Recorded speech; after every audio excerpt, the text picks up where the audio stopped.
I tako sjedim ja fino na onoj stolici za pranje kose u frizerskom salonu, opuštena, čak ima ono malo masažu što je upalio frizer i pere mi kosu i ne samo što mi pere kosu, nego mi krene masirat skalp i sad ja na tren čak zatvorim oči i razmišljam, Bože što je ovo lijepo, i iduće sekundi pomislim, o jebote, pa i to će mi naplatiti.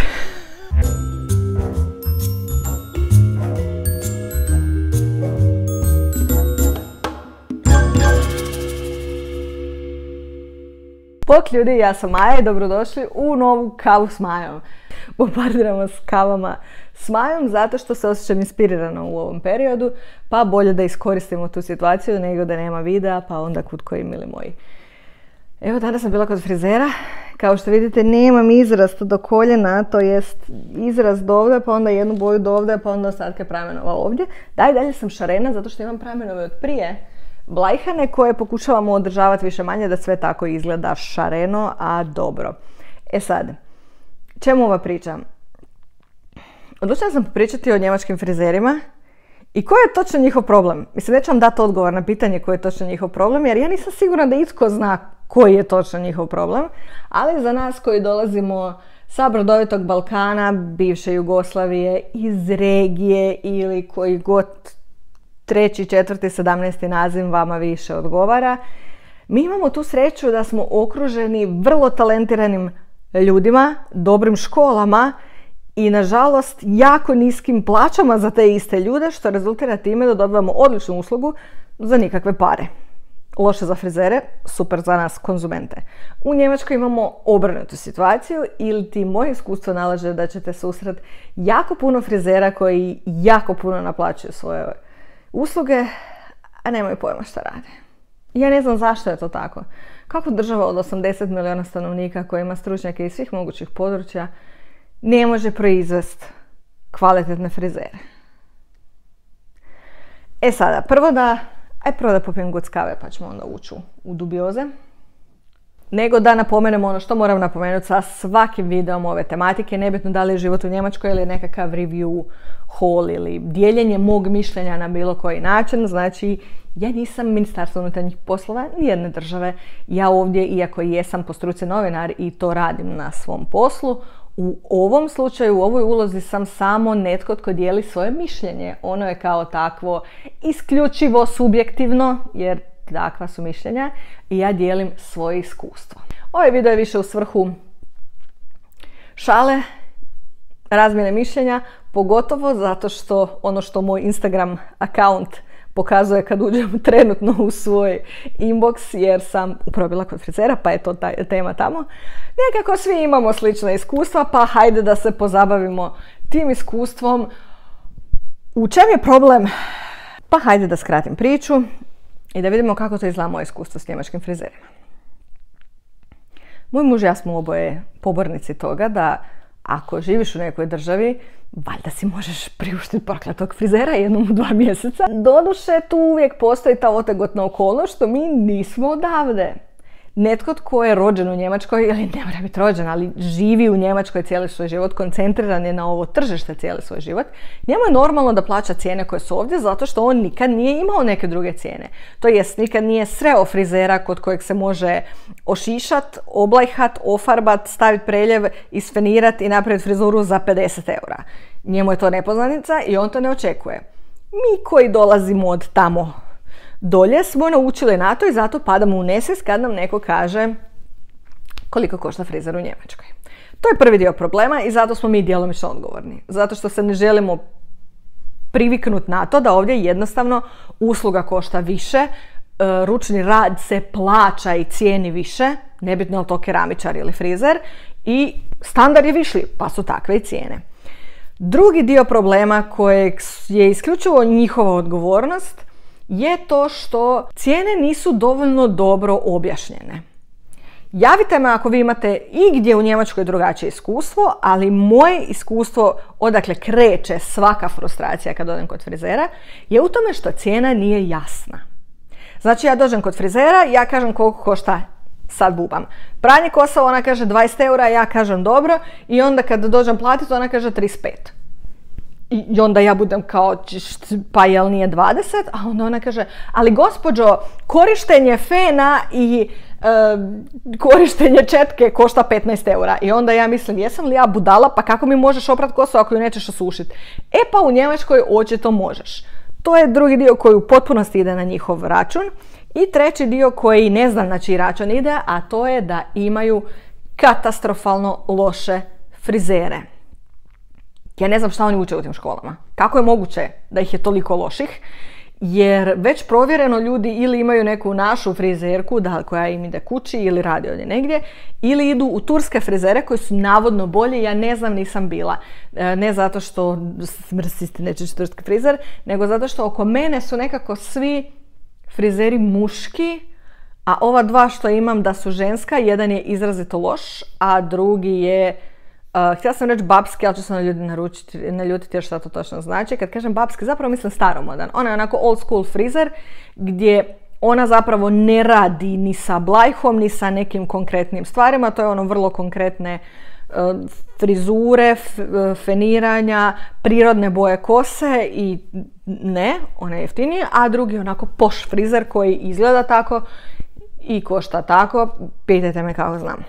I sad kad smo se mi tek doselili, svi koji su se selili znaju koji je to materijalni izdatak. Koliko god da se pripremiš, koliko god da štediš, uvijek fali još nešto, još ovo, još ono. Ovo ispadne skuplje nego što si mislio, ispadne da ti stol ne može ići, moraš uzeti drugi, ispadne da imaju neki račune koje nisi znao da moraš platiti, bla bla bla. Uvijek je to sve duplo više novaca nego što si računao.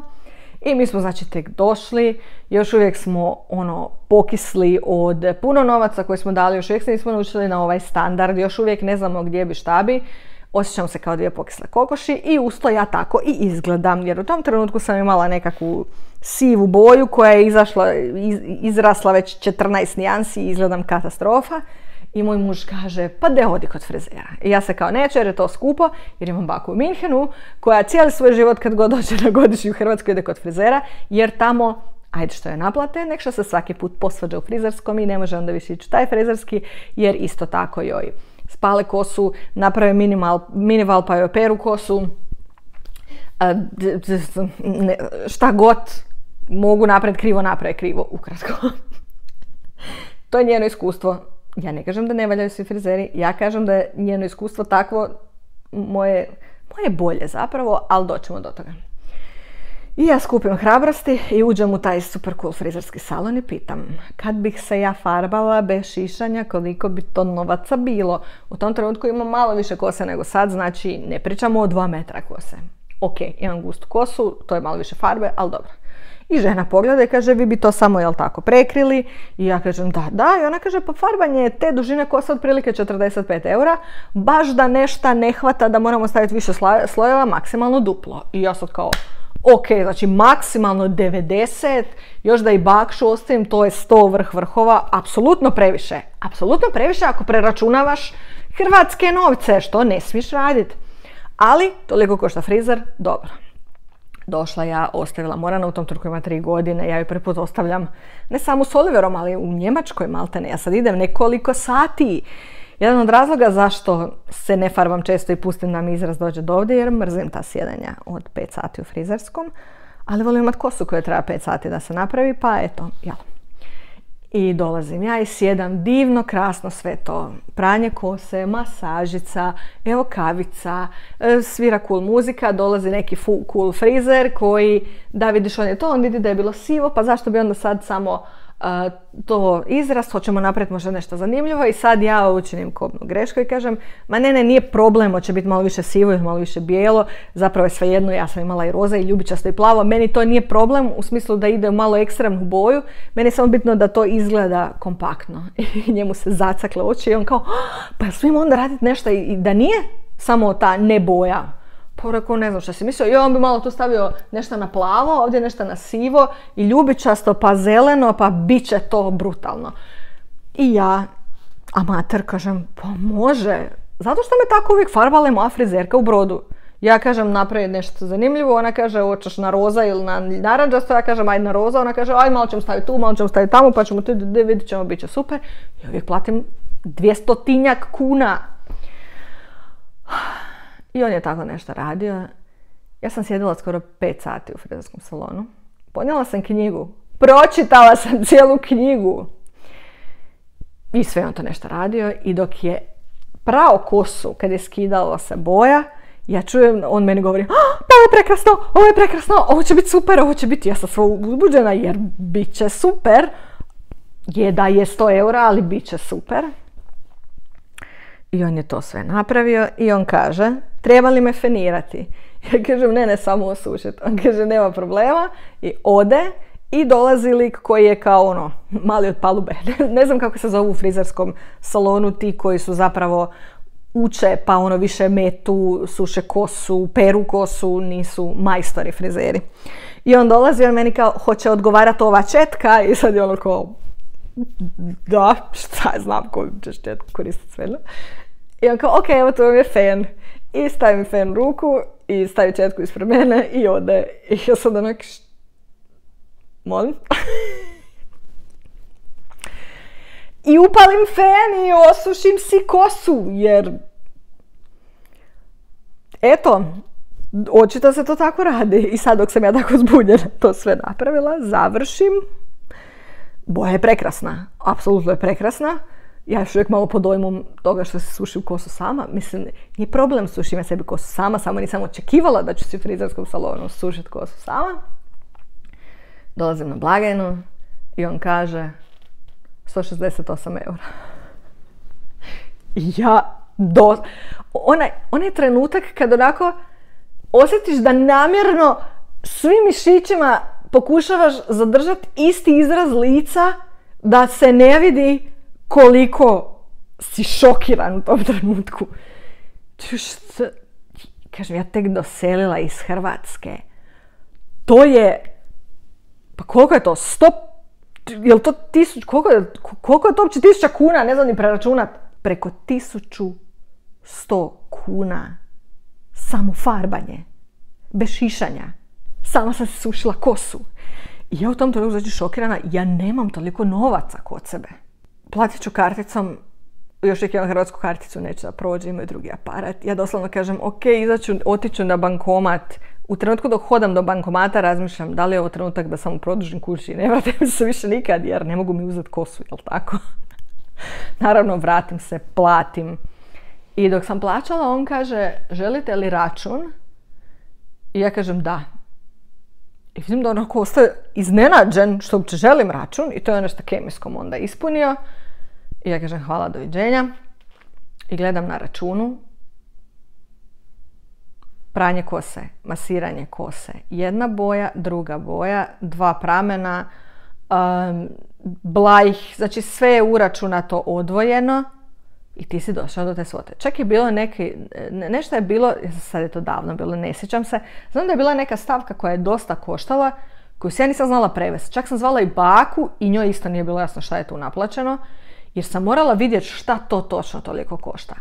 I to je prvi put da sam se ja zapravo susrela sa tim divnim čudom koji se zove njemačko naplaćivanje kod frizera, gdje svaka stavka košta odvojeno. Tad sam saznala da sam rekla da želim da mi on osuši kosu. Ja bi to platila još 30 eura. Jer se sve plaća odvojeno. Ja nisam imala pojma. Jer ja dolazim od hrvatskih frizera gdje farbanje kose znači farbanje kose. Pa kako mi možeš naplatiti pranje kose ako ja imam farbu na glavi? Znači ti ju moraš isprat. Pa nije li onda pranje kose nakon stavljanja farbe sastavni dio farbanja? Očito nije. I ja to nisam znala. Došla sam kući, plakala sam, ne znam, histerično. Super je bila frizura, ali frende, apsolutno nisam bila spremna na to. I onda sam se oporavljala jedan period vremena. Farbala sam samo kad idem u Hrvatsku. Kasnije kad više nisam često dolazila u Hrvatsku ili kad nisam imala vremena zbog mamine bolesti, sam eksperimentirala kod kuće, spalila si kosu ne znam koliko puta, ali srećom više nisam kao na faksu sa 2 metra kose, pa nema veze što god da napravim, izraste. I onda se desila situacija da sam, upravo zbog te dužine kose, odlučila da ne mogu ja to više pratiti. I onda sam odlučila jednom da je vrijeme da se ofarbam u narančasto.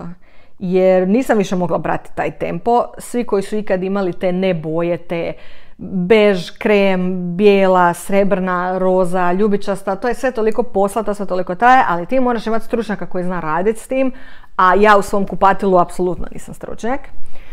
I odlučim da ću se ofarbati u naranđastu boju koja mi nije prirodna, ali se ja najviše osjećam prirodno u njoj, jer imam puno crvenog pigmenta, pa jesam tako malo bila na naranđasto. I odlučim ići u taj drugi frizerski salon jeftiniji, jer mislim samo da me preboja, samo da me oboja u naranđastu, da to bude u redu i da je lakše za održavati. I dođem kod žene, pitam koliko košta farbanje, ona kaže 40 eura. Ja sad mislim, ok, nema blajha, valjda neće biti puno više. I ofarbala je ona mene, to je bilo nekakvih 60 eura, jer morala mi je oprat kosu i ne znam, privući češelj kroz nju. Tu sam se već pripremila, sušila kosu sama jer neš kolega.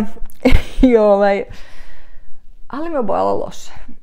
Obojala me neuredno i to nije bilo naranđasto, to je bilo tamnije smeđe sa nekakvim naranđastim odsjajem, što znači da sve ono što sam se godinama blajhala i održavala da budem svjetlo je, opet oni koji se blajhaju će znat, otišlo u nepovrat. Što sam se dalje radila sa kosom, sam Bog zna, jer sam tako onda kupovala blajhna. I isto jedna stvar, ne znam da li je to u cijeloj Njemačkoj, ali u mom dijelu Njemačke ne možeš kupiti blajh u trgovini. U Hrvatskoj možeš ući u bilo koji DM i kupiti blajh, ovdje ne možeš. Pitala sam jednom prilikom, frizerka mi je rekla da možeš kupiti blajh samo u specijaliziranim trgovinama frizerskom opremom, u kojoj moraš imati karticu u kojoj se potvrđuje da si ti frizer, jer blajh je opasan. Ne kažem da nije, ali ja evo nisam čula da smo u Hrvatskoj ikad imali prirodnu katastrofu zato što prodajemo blajh u trgovini, ali dobro sad, uglavnom. Tako da onda znate kako sam nabavljala. Blajhove nosala od kuće i tako to. Dok se opet nije desila situacija da nisam mogla doći do Hrvatske, kosa je bila katastrofa i ja sam se morala ošišati. I od ovih frizera odlučim opet otići kod onog skupog, jer mislim kod šišanja nema toliko toga što može napraviti, zar ne? Znači ima šišanje i pranje kose i to je to što može biti. I tu sam bila u pravu. Platila sam šišanje skoro 100 eura, ali žena me ošišala maestralno. Ne mogu ništa reći, ošišala me maestralno. Kad imaš paž, kad te neko ošiša tako da ti samo osušiš kosu fenom i to stoji kako spada, to znaš da je onda majstor i to je ono što tražim kod frizera. I naravno, tad smo mi već ne znam koliko godina u Njemačkoj i prihvatio si to da plaćaš cijenu za uslugu onoliko koliko ta usluga košta. Ako ću dati 100 eura za šišanje, daću 100 eura za šišanje, ne šišam se svaki 3. tjedan, ali ako ćeš me ošišati kako Bog zapodje. I ja sam si ok s tim. Super ošišana, skupo, ali super ošišana. Idući put, oko Božića, imam to u Vlogbasu jednom, ja dolazim u isti taj frizerski salon, dopadam kod neke druge žene, jer opet moja greška. Nisam zapamtila kako se zvala ona frizerka i oni su rekli hoćete kod blablabla, ja sam rekla može. Da bi ženi pokazala svoju sliku, svoje kose ošišane u njihovom frizerskom salonu. Znači nisam pokazala sliku od Rijane, pa onda ja nemam kosu od Rijane ni oblik glave kao ima Rijana i sve ostalo, pa kao ti to ne može. Znači pokazala sam sebe, izvedivo je, već je bilo napravljeno. Ono što sam ja htjela je nešto što imamo slično sada, znači ravne šiške i kratka kosa. Ona mi je odrezala ovo lišno vrhova, znači dirali su mi rame i dalje, a šiške mi je odrezala ovako.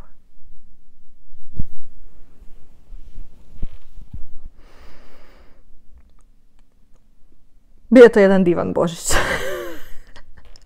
U kojoj sam provela s prekratkim šiškama sa svim, jer sam ja to onda pokušavala poravnati što je više moguće, ali onako. I onda ti opet poruši sve ovo što si mislio kao nema veze, platit ću samo da valja, jer ja dođem na isto mjesto i drugi put katastrofa. I onda opet nisam bila kod njemačkih frizera ne znam koliko, dok nisam bila trudna. Trudna, pred porod, očajna, napuhana, vruće mi je, mama mi nije dobro, ne znam kad će krenuti porod, strah me da ću imati s djetetom, ako bude po noći, gdje će ostati Oliver, onda saznam da trebam ići na carski. Znači sve to, inače kad si trudan si pun hormona i nisi svoj. I onda sad još izgledam kao očerupana kokoš i odlučim, iako ja nisam tip za neke ombre, balajaže ili kako se već zovu, zaključim da bi to bila najpametnija odluka u mom životu, jer onda nema veze, opet pošto kod frizera sjediš satima, ne želim si dozvoliti da moram ići kod frizera sa jako malom bebom, a ne želim izgledat kao kreten, jer u tom trenutku ja već imam dovde izrast. Idem napraviti to, čisto da mogu duže puštati tu kosu da raste, vezati u rep, pa kako bude. Dolazim u frizerski salon, jel može, sve super, odlične recenzije, sve u redu, pripremam se, pripremam svojih 150 ojra. Sjednem, kaže žena, dosta je velika razlika jer dolje u međuvremenu sam opet blajhana i gore sam maltene crna. Mora biti taj prijelaz malo žešći jer je gore dosta tamno, a dolje je svjetlo. Da li sam ja spremna da ona ovo ipak malo potamni? Ja kažem, nema problema ako će malo potamniti. I sjednem na stolicu, ovolika, čekam da učini od mene lijepu ombre ženu i žena uzme crnu farbu za kosu i ofarba me crno dovde. Znači, ja nisam mogla vjerovati. Ali to je tako, kad ljudi kažu zašto ne kažeš, zato što ti to ne vidiš odmah i te boje nisu identične boje koje će biti kad se skine sve to s kose. I kad ona već stavi crnu boju, ovdje to je gotovo, ja ne znam ni koja je njena namjera. Znači, sam izašla iz frizerskog sa hvala, stomak prvi, ja za njim. Očajna. Googlam kako se prirodno skidaju boje. Baka mi zove na telefon i viče, vrati se u salon, ti to moraš reklamirati, to je grozno, ona ti mora to sama napraviti. Ali ja u tom trenutku sam već toliko trudna i 7. je mjesec i svega mi je preko glave i samo želim plakati i ne želim ući nazad i ponovo vidjeti tu ženu i reći sad to skidaj. Ne želim sjediti tamo 5 sati dok mi skida tu boju. Ja sam našla na internetu da sa vitaminom C možeš skiniti tek ofarbanu boju i ja sam to skidala, lomila, nosila maske, ispirala. Oliver me farbo u naranđasto u našem kupatilu. Jer toliko sam se osjećala, mislim da, to je samo kosa. Ali žene će znati, to je onako onaj osjećaj kad se osjećaš toliko jadno i glupo i ružno i debelo i nateknuto i strah te svega i onda još ti naprave to od kose i onak, ne. I sad sam rekla, neću više nikad ići kod njemačkog frizera. Nastavila se farbat kod kuće i prijetnom prilikom mi je netko poslao preporuku da li znam da u Kelnu ima odlična žena iz Mostara koja je frizerka i koja radi kod kuće na crno. I kao malo ti je izvan Kelna, teško ćeš doći do nje, ali isplati se i pošalje mi adresu, a ona cura živi od mene jako blizu. I ja se javim ženi i dođem kod nje i ona napravi savršen posao u sekundi. Doslovno u sekundi. Napravi nevjerojatno dobar rez, ofarba me bez ikakvih problema, znači točno zna ono što ja mislim i ja totalno preporođena nastavim živjeti u Njemačkoj jer ne moram ni sjediti u glupom salonu, dođe mi kući ili ja kod nje popijemo kavu i amen. Da li je ovo kraj tople ljudske priče o frizerima u Njemačkoj? Naravno da nije, zato što je moja frizerka ostala trudna i upravo rodila svoje drugo dijete. Mislim, lijepo za nju iz dijete, ali ja sad moram opet naći novog frizera, jel tako? Mislim, vjerujem ja da ja mogu ženu maltretirati, ali ne želim. Svi imaju pravo na porodiljni i na uživanje u svojim malim bebama. I kad ona bude spremna da radi ponovo, ona će se javiti, ja ću je se drage volje vratiti, ali u međuvremenu moram pronaći drugi frizerski. To jest ne moram. Ja mislim da ne moram, kao izgledat ću kao one metle old school koje svi imamo u dvorištu, nema veze, šta me fali, izgled nije najvažniji u životu, blablabla. I pri jednom moralnom treningu prođem kraj jednog frizerskog salona koji ima toliko dobro ime da me zaintrigirao. Zove se Vanity Hair. I onako skreće mi pažnju stalno, prekrasno je uređen, ima neke super zanimljive jastuke. Dok ga gledam, vidim, znam da naplaćuju bolesno puno, ali pomislim, možda pošto su na tako prometnoj lokaciji i tako su super uređeni i očito mogu plaćati tu najamninu, možda su dobri. Googlam i saznam da imaju odlične ocjene. Cijenik je začudo obješen na prozoru i kaže mužu, učinit ću to opet. Ne znam zašto nikad ne naučim. Idem probati ići kod frizera. Sve je simpatično, može, dobro, doću, samo farbanje, dobro, samo farbanje. Ostaju pramenovi stari koji jesu, samo rješavamo izrast, može, dobro. Dolazim, sjedam na stolicu, ja bi sad to, dobro. I sad krene dio koji me već nekoliko puta zeznio. Pošto imate tu tako pramenove, trebalo bi možda ipak nekoliko pramena izvući gore da to bude kompaktno, a onda ćemo ovo dolje spajat sa drugom bojom, a ovo će gore biti blajh. I sad ja već u glavi računam, to je znači već blajh je jedna cijena, ovo je druga cijena, hoće li mi morat 2 puta prat kosu i to skidati, fenirat, znači što sam mislila da znam koliko da očekujem. Ja sam mislila da će opet biti 100-tinjak eura, sad već kad smo krenuli s tim, smiješi mi se 200, rekao dobro. Na pranju kose pali on tu svoju stoličicu, stoličica masira on meni tijeme, rekao ok, definitivno smo ušli u 200, sjedam na stolicu kad je bilo gotovo, on će mi sušiti kosu, ni ne pita me hoću li sama i sad ja mislim znači ok, da tu ćemo isto nadodati još 30 eura, ali događa se nešto nevjerojatno.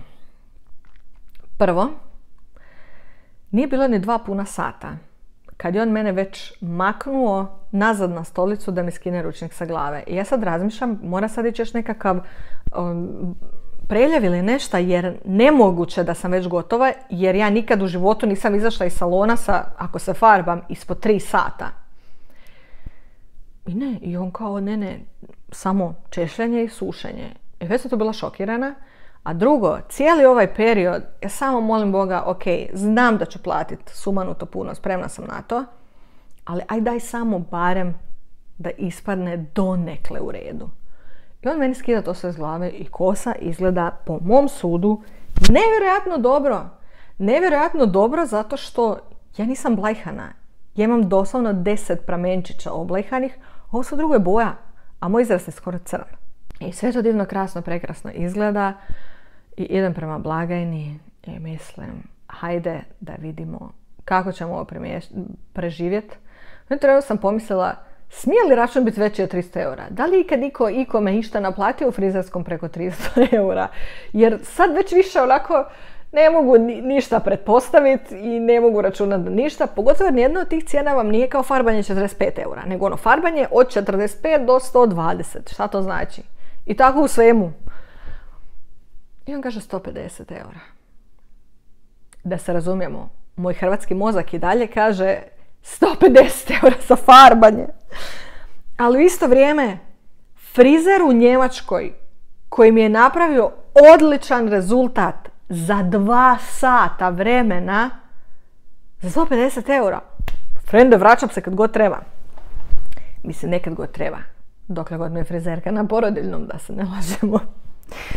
I znači totalno zadovoljna i izlazim prvi put od njemačkog frizera i dalje preplaćena. Vrištam od smijeha na sve vaše poruke koje mi šaljete u inbox, pa tako znam da se farbate u Švedskoj za 280 eura. I eto, to je moje iskustvo sa ludim njemačkim frizerima. Ne znam šta da vam kažem. Koji je zaključak ove priče? Nema zaključka. Nezgodno je živjeti tako na 2 strane i vamo i tamo, jer svi mi znamo najbolje što možete dobiti u državi iz koje dolazite, bez obzira što znate i sve mane. Tako i ovdje. Neke stvari jednostavno nisu na nivou kao dolje, kao u Hrvatskoj, Srbiji i Bosni, bez obzira što je Njemačka kao bolja država. Ne postoji savršena država. Uvijek ima stvari koje možete nabrojati da su 100 puta bolje, možda dolje. Samo svatko od nas stavlja na vagu i na temelju toga gdje mu je ipak možda malo bolje preteže u ovom trenutku života, odlučuje živjeti. pazite se kad idete kod njemačkih frizera, raspitajte se i pripremite novčanik. A mi se vidimo neki drugi put. Ćao!